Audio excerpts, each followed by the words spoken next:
ဟိုးရှိတုံးက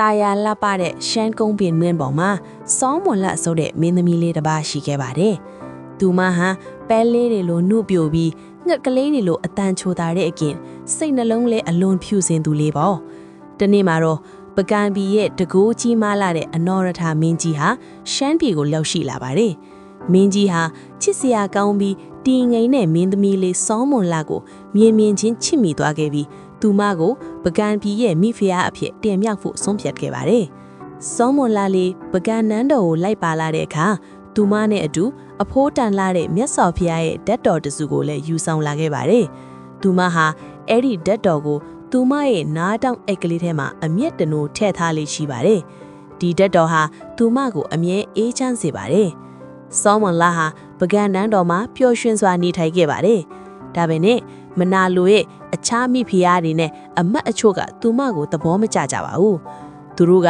စောမွန်လာရဲ့နားတောင်ကနေထွက်ပေါ်နေတဲ့ထူးခြားတဲ့အလင်းရောင်ကိုမြင်ပြီးစုံပညာနဲ့မင်းကြီးကိုပြူစားထားတယ်လို့ဆွဆွဲကြပါတယ်။အနော်ကထာမင်းကြီးဟာအစကတော့မယုံခဲ့ပါဘူး။ဒါပေမဲ့မနာလိုသူတွေရဲ့ကုန်းချောစကားတွေကညားလာတဲ့အခါမင်းကြီးရဲ့စိတ်ထဲမှာတန်တရားတွေဝင်လာခဲ့ပါတယ်။မင်းကြီးဟာချစ်ရတဲ့မိဖုရားကိုယုံကြည်ရမလားတန်တရားဖြစ်ရမလားနဲ့စိတ်ဒုက္ခရောက်နေခဲ့ပါတယ်။အဆုံးမှာတော့အနော်ရထာမင်းကြီးဟာဆုံးဖြတ်ချက်တစ်ခုချလိုက်ပါတော့တယ်။မင်းကြီးဟာစောမွန်လှကိုပကံနန်းတော်ကနေနှင်ထုတ်ဖို့အမိန့်ပေးခဲ့ပါတယ်။စောမွန်လှလီဟာအလွန်ဝမ်းနည်းသွားခဲ့ပေမဲ့မင်းကြီးရဲ့အမိန့်ကိုမလွန်ဆန်ဝင့်ပဲမျက်ရည်စက်လက်နဲ့နန်းတော်ကနေထွက်ခွာခဲ့ရပါတယ်။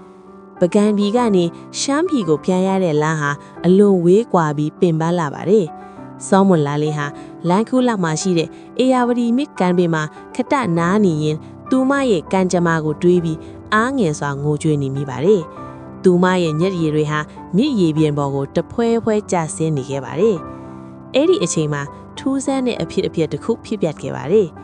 စောမွန်လှရဲ့ညက်ရည်ဇက်တွေကြာရာအေယာဝတီမြစ်အတွင်းကနေရေနဂါးမင်းတစ်ပေါက်ပေါ်လာခဲ့ပါတယ်။နဂါးမင်းဟာမင်းသမီးလေးရဲ့ဖြူစင်တဲ့စိတ်ထားနဲ့ခံစားနေရတဲ့ဆင်းရဲဒုက္ခတွေကိုသိရှိပြီးသူမကိုကူညီဖို့ဆုံးဖြတ်ခဲ့ပါတယ်။နဂါးမင်းဟာစောမွန်လှကိုဖန်သားပင်တစ်ခုပြပြီးပကံပြည်ရဲ့အခြေအနေကိုသတင်းစလားပါလိုက်ပါတယ်။အဲဒီဖန်သားပင်မှာအနော်ရထာမင်းကြီးဟာအမှန်တရားကိုသိရှိသွားပြီးနောင်တရနေတဲ့အကြောင်းစောမွန်လှကိုလိုက်လံရှာဖွေဖို့စစ်တရေတော်တွေကိုစေလွတ်ထားတဲ့အကြောင်းတွေ့ရပါတယ်။စောမွန်လှလေးဟာဝမ်းသာအားရဖြစ်သွားခဲ့ပါတယ်။အနော်ရထာမင်းကြီးစေလွတ်ထားတဲ့စစ်တရေတော်တွေဟာစောမွန်လှကိုအေယာဝတီမြစ်ကမ်းဘေးမှာတွေ့ရှိခဲ့ကြပါတယ်။သူတို့ကမင်းကြီးရဲ့တောင်းပန်စကားကိုပြောကြားပြီးမင်းသမီးလေးကိုပကံပြည်ကိုပြန်လည်ပြင့်ဆောင်ခဲ့ပါတယ်။စောမွန်လှလေးဟာပကံပြည်ကိုပြန်ရောက်တဲ့အခါမင်းကြီးနဲ့အတူပျော်ရွှင်စွာစုံစည်းခွင့်ရပြီးသူမရဲ့ဖြူစင်မှုကပကံနဲ့ရှမ်းပြည်ကြား